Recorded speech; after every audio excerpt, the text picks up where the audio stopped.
Ya, Karate Open tingkat Asia. Nah, ini masuk ke nasional. Banyak orang salah bikin kejurnas.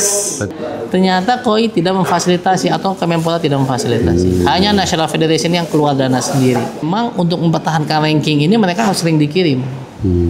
Kalau nggak sering dikirim, ya diam saja rankingnya turun. Pasti ada kecenderungan latihan lebih intens begitu ada pertandingan. Nah, masalahnya pertandingannya bagaimana? Bagi mahasiswa Tekyo, manggilnya pun senpai.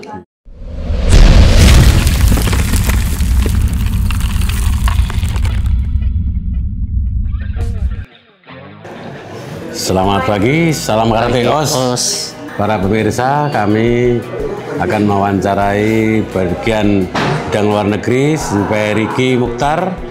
Beliau ini jadi orang karate dari Inkanas, PP Inkanas yang mempunyai kompetensi sangat bagus di kancah internasional dalam memperkenalkan karate untuk memberi pencerahan pada karateka se-Indonesia khususnya Inkanas DKI. Bagaimana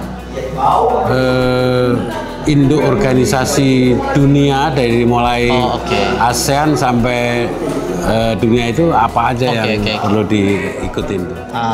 Jadi sebenarnya di dunia ini banyak sekali karate federation, ya. Bahkan di Jepangnya sendiri ada yang menginduk ke beberapa karate federation. Tapi kita Indonesia umumnya mayoritas hanya mengenal induk karate dunia itu World Karate Federation. Kenapa? Karena World Karate Federation dibandingkan dengan induk karate lainnya yang paling mendekati untuk masuk Olimpiade, karena kemarin berhasil ya Olimpiade tahun 2000 lalu ya, 2021 Jepang, ya 2020 harusnya itu World Karate Federation. Nah, selanjutnya untuk level dunia juga ada yang namanya World Games ya. Minggu depan nih saya ke Chengdu untuk menyaksikan World Games. Itu karate yang ditunjuk federasinya adalah World Karate Federation. Jadi untuk level dunia itu. Tapi bukan berarti nggak ada lagi yang lainnya, ada banyak ada. Lanjut ya ke AFL Asia. Nah, yang diakui oleh World Karate Federation itu ada namanya AKF, Asian Karate Federation. Ini dia juga yang menjalin hubungan dengan OCA, Olympic Council of Asia. Kalau WKF itu menjalin hubungan dengan IOC, International Olympic Committee kalau nggak salah ya. Ini itu lembaga olimpiadenya. Kalau Asia, OCA, Olympic Council of Asia, untuk bikin Asian Game. Ya, jadi AKF yang diakui. Nah, untuk SEA Games ada Southeast Asia Karate Federation, SEAKAF kita nyebutnya. Itu untuk di Asia Tenggara. Jadi penyelenggara SEA Games itu kerjasamanya sama Southeast Asia Karate Federation. Jangan salah loh, ada cabur bela diri lain yang di sini ponnya federasinya A, pas SEA Games-nya federasi B. Ada. Ini ponnya ada, SEA Games-nya nggak ada, tapi begitu pula sebaliknya. Ada. Kita nggak sebut. Nah, disitulah sehingga mereka juga bikin keputusan supaya tidak membingungkan. Kita tidak boleh bikin kejuaraan dunia karate dengan judul kejuaraan dunia karate. World Championship nggak boleh, kecuali kalau kayak JKS itu kan perguruan, itu nggak boleh. Kita bikin kejuaraan dunia karate nggak boleh. Kejuaraan Asia karate pun nggak boleh. Jadi kayak Asian Championship Karate Open nggak boleh. Harus ya Karate Open tingkat Asia. Nah, ini masuk ke nasional. Banyak orang salah bikin kejurnas. Betul. Itu yang saya tanya. Kejurnas A, kejurnas B. Jangan sampai salah, kalau dia nulis kejurnas berarti juara nasional dong. Juara nasional berarti harus dikirim ke luar negeri dong. Nah, yang kalau kejurnas perguruan, kejurnas Inkanas itu boleh. Karena pesertanya ini ya, kejurnas Inkanas pesertanya adalah Inkanas se-Indonesia. Kalau kejurnas Bank Mandiri, pesertanya Bank Mandiri se-Indonesia. Jadi kalau ada kejurnas A, B, C tapi umum, berarti udah salah. Nah, di WKF itu dia sampai ada tulisan surat yang menggambarkan bahwa dilarang menggunakan word Asia untuk menghindari kesalahpahaman apakah ini kejuaraan Asia Championship yang dilaksanakan oleh federasi yang ditunjuk seperti AKF atau WKF atau bukan. Nah, di kita kadang-kadang kebablasan, kejurnas A, kejurnas B, kejurnas C. Kalau kejurnas perguruan silakan, kejurnas PB Polki silakan. Nah, lain halnya kejuaraan tingkat nasional tuh boleh, kejuaraan terbuka tingkat nasional tuh boleh, tapi bukan ke jurnas. Jurnas ya. Itu yang Open salah. ya, maksudnya open gitu boleh ya. Iya, gitu. Satu lagi si Pak Riki, itu kan tingkatan dari CAKF sampai AKF dan WKF itu harus pelatnasnya yang dikirim atau bisa seri A atau primer itu apa bedanya? Nah, ini menarik. Lengkapnya sebenarnya ada di materi saya di WKF Accredited Coach. Nah, saya ikut dong, biar jelas. Tapi saya bocorin dikit sini lah ya. Kalau untuk ukuran SEA Games, Asian Games, World Game, saya ulangi lagi ya, SEA Games sama Asian Games itu melalui KOI. KOI yang menunjuk. Nah, KOI ini rekanannya adalah Forky. Nah, jadi tentu saja nanti hasil usulan Forky, ada review-review segala macam, ditunjuklah atlet-atlet yang boleh masuk untuk mendampingi di SEA Games sama Asian Games. Untuk World Game, sayangnya minggu depan aja pertandingannya, ternyata KOI tidak memfasilitasi atau Kemenpora tidak memfasilitasi. Hanya National Federation yang keluar dana sendiri untuk mengirim atlet ke World Games. Kalau Olimpiade dikirim tuh, cuman sayang dari kita kemarin nggak ada yang lolos kualifikasi itu. Nah, tapi harus diketahui juga, event World Karate Federation ternyata ada yang open. Ada yang open, kurang lebih 12 kompetisi setiap tahunnya sifatnya open. Open itu ya. Nah, itu ada apa? Ada Series A, World Premier League, sama Youth League. Semua ada bobotnya. Kalau mau tahu lebih detailnya, nah ini ikut dulu nih WKF Accredited Coach yang dilaksanakan 23-24 Agustus di Ostojo. Itu lebih detail lagi, saya menggambarkan pertandingan-pertandingan yang ada di WKF itu yang umum seperti apa. Nah, kalau AKF ini kebetulan nih kita harus berbangga karena AKF memulai namanya kelas open, itu Asian Youth Camp and Championship. Itu dari orang Indonesia juga idenya. Siap. Dari saya juga sebenarnya. Saya jadi OC di situ, organizing committee, di mana kita bikin kejuaraan terbuka nih. Kelasnya dari U10 sampai junior. Untuk yang kedua di Hangzhou ini 2 minggu lagi. Kalau untuk tahun lalu kita sampai kadet, terus kita lihat bagus nih kayaknya masuk ke junior, makanya minggu depan kita mulai masuk ke junior gitu. Itu open sifatnya. Satu lagi si Pak Riki, ya untuk yang peringkat-peringkat dunia yang dari karateka Indonesia itu saat ini si Pak Riki sudah memetakan siapa aja itu orang-orangnya itu, Pak. Nah gini, kalau tingkat dunia itu kita agak terjun payung nih. Dulu kita punya 10 besar zaman Sisilia, Ziggy, Sunita Sari. Sekarang kita karena udah mulai jarang dikirim, kembali lagi kemarin Zaskia itu ranking 3 dunia. Noval sempat masuk juga tapi top 20 kalau nggak salah, karena bergerak terus nih tiap event ini. Nah, jadi memang untuk mempertahankan ranking ini mereka harus sering dikirim. Kalau nggak sering dikirim, ya diam saja rankingnya turun. Poinnya pun ada depresiasi 50% setiap tahunnya. Kalau tidak ditambah ya pasti rankingnya turun. Nah, ini sayang sekali. Padahal kenapa? Sekarang nih yang namanya seleksi Olimpiade, itu World Games segala banyak yang ngambil dari ranking. Jadi kalau kita nggak siap di situ, pasti susah. Kita akan peluang chance-nya kecil. Masalahnya kompetisi yang meraih ranking ini tidak banyak disupport oleh Kemenpora, KOI enggak. Jadi Forky pun kadang-kadang kelabakan, mungkin bisa ngirim ke 1-2 event doang, tapi sisanya susah. Satu putaran lagi, Mas. Boleh, 5 putaran juga boleh. Ya, intinya untuk mengajukan suatu event dunia atau minimal tingkat Asia itu nggak harus melalui pelatnas dulu, atau memang dari guruan bisa, dari klub bisa, itu gimana sih, Pak? Kalau Asia tadi saya bilang cuma satu yang open, AKF Hangzhou. Ya, memang ketentuan dari sana adalah yang ikut harus member Forky. Dalam artian apa? Member National Federation, dalam artian apa? Supaya paham juga pada pertandingan. Seperti saya bilang, sebenarnya di Jepang sendiri aja, KTK yang saya sebut nih yang kenal itu ya, misalnya Ayumi Okusa, Mori Yuta, mereka di Jepang bertanding dengan berbagai macam peraturan pertandingan, nggak satu jenis yang kita kenal sekarang nih. Makanya kemarin kalau lihat di Suredo Cup mereka pun agak rileks. Kenapa? Karena dia pikir agak fleksibel seperti di Jepang. Jadi di kita tuh lebih strict loh dibanding di Jepang gitu.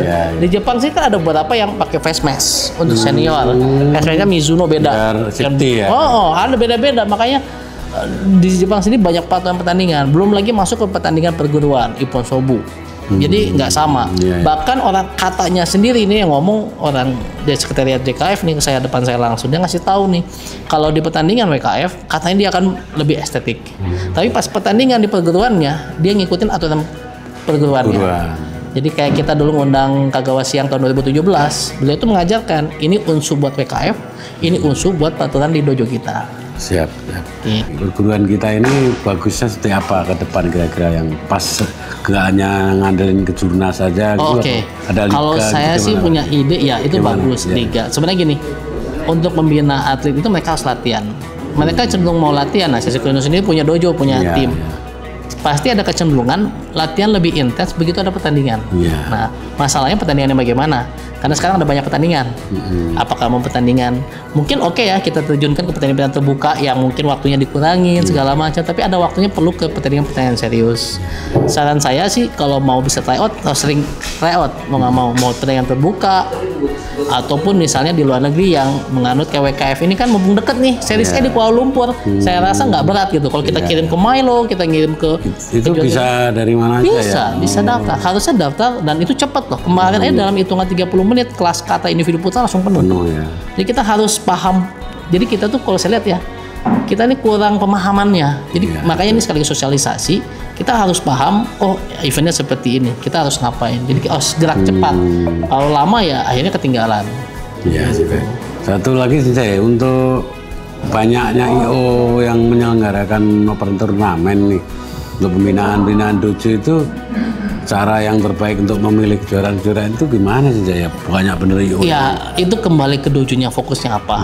Kalau waktu awal-awal festival muncul kan tentu banyak banget yang wah nggak suka. Betul juga sih, karena festival ini agak blur. Tapi kalau sosialisasinya benar, oke, festival ini tujuannya target marketnya bukan orang anak-anak prestasi. Anak-anak prestasi nggak usah masuk di situ. Itu tujuannya ke anak-anak yang mungkin baru masuk untuk menghindari dari kejenuhan. Karena dia latihan karate, kok atletnya itu lagi yang juara. Saya kapan juaranya gitu kan? Ya mungkin ada masanya dia harus dipancing dulu nih ikut festival. Oh dia mulai merasakan baiknya dapat medali, udah itu masuk ke level berikutnya, ikut open, lama-lama ikut open internasional. Memang harus ada pemicu istilahnya insentif dalam arti motivasinya. Kalau nggak gitu ya susah. Cuma yang dikhawatirkan sekarang karena terlalu banyak, jadinya kualitas dari pertandingan ikut turun. Kenapa? Bayangkan saya kemarin punya data di Jawa Timur aja dalam satu minggu yang sama bisa 3-4 kepecah. Akhirnya ada satu pertandingan cuma satu tatami.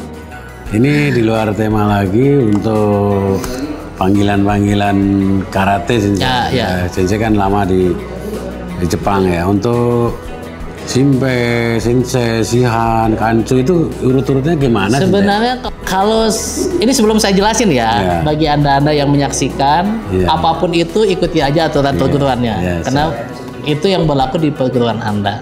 Kalau saya melihat karate ini berkembang di kemahasiswaan. Jadi dibawa oleh siang-siang kita dulu tuh mahasiswa. Nah mahasiswa itu biasa kita nyebutnya anak tahun pertama Ichinensei, Ninensei, Sanensei, itu anak tahun pertama, anak kedua, anak ketiga, anak tahun keempat, kan kuliah 4 tahun lah kurang lebih. Kita memanggil yang lebih tua itu senpai. Mau apapun itu senpai. Ini saya buka aja. Ayumi udah lulus dari Kashiwa, Nitai Kashiwa, sekolah SMA. Tapi dia masih mau dipanggilnya senpai. Saya nanya kenapa kamu dipanggil senpai? Dia kan ngelatih kan. Karena dia alumni sekolah situ. Jadi karena dia alumni, misalnya SMA berapa? SMA PGRI Ngeneng Ngawi. Misalnya Nah, misalnya ada juniornya 5 tahun, 10 tahun, dia manggilnya itu senpai. Karena kakak kelas. Ini yang menarik lagi. Ada salah satu petinggi di JKS itu alumni Tokyo University, ya. Dia udah jadi kayak dewan guru lah, menguji orang ketiga di JKS. Itu bagi mahasiswa Tokyo manggilnya pun senpai. Walaupun dia sebenarnya udah sihang sebenarnya, kalau di JKS kan dia yang nguji, dia yang apa.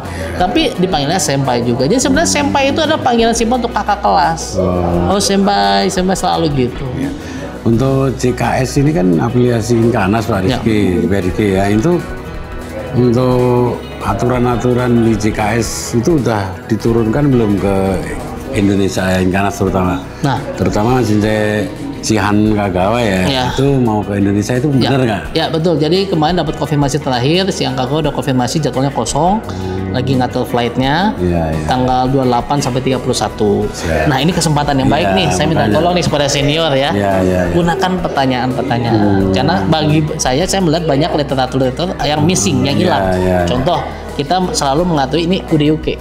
Padahal ini juga UDUK. UDUK juga. Bedanya apa? Ini soto UDUK, ini uci UDUK. Hal-hal kayak gitu kan kita singkat aja mungkin dulu disingkat, tapi di pegunungan lain udah ada yang soto teliti lagi ya. Nanti maksud saya hal-hal seperti itu silakan ditanyakan, kesempatan saya mungkin akan minta juga waktunya supaya ada diskusi-diskusi seperti itu terbuka gitu loh. Sebenarnya masih banyak pertanyaan yang ingin saya tanyakan tentang aplikasi dari Jepang, JKE, JKS dan ITKF itu banyak macam. Nanti suatu kesempatan lain akan saya tanya. Boleh. Siap. Dan ini khusus untuk Inkanas DKI, saya terima kasih kepada si Riki memberi gambaran bahwa juara-juara itu walaupun juara nasional open tidak berhak menjadi juara nasional. Nah ini perlu diberikan pemahaman selalu ke orang-orang tua murid yang si Riki bilang bahwa anak saya sudah juara open nasional kok nggak pelatnas. Nah itu betul. Ini pemahaman si Riki yang di videokan itu makanya saya klarifikasi. Jadi, itu ternyata bagus ya. Kemarin tuh sempat ada yang nanya, anak saya juara Piala Menpora, Mendagri, main apa gitu, menti-menti semua. Kok nggak masuk pelatnas? Gitu sempat ada pertanyaan. Menurut saya ya itu pertandingan bagus juga ya buat jam terbang. Tapi kalau mau masuk pelatnas ya jalurnya beda. Gitu. Itu perlu diketahui. Persis yang disiarkan Pak Riki itu bagus, sudah benar. Terima kasih Pak Riki atas waktunya. Sukses selalu Inkanas.